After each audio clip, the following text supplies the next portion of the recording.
ونريد منظمات إنسانية دولية تساعدنا، صحة، مي، أكل، شرب، كل شيء ما يوجد هنا. أمان نعم، أما غيره لسه مبتدأ هذا المخيم هجي.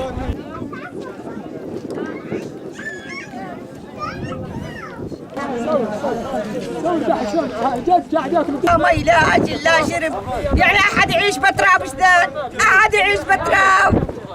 وين هذا الدين، وين هذا الإيمان، وين هذا؟ أنا بجنبه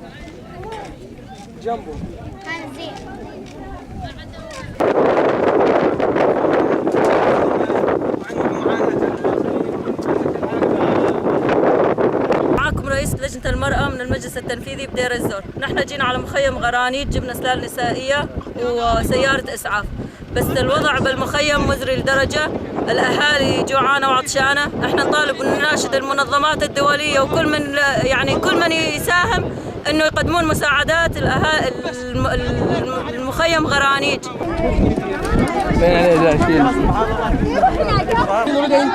يبيعها ب 500 ما يصير، ما حد يقدر يشتري. لهم بأحسن استقبال ونأمن لهم الأكل والمي ونساعدهم بكل شيء. عالم طلعت من قادي خايفة ومرتعبة، وأي شيء الحمد لله يعني ألقالها ما قاعد نقصر مع حدا.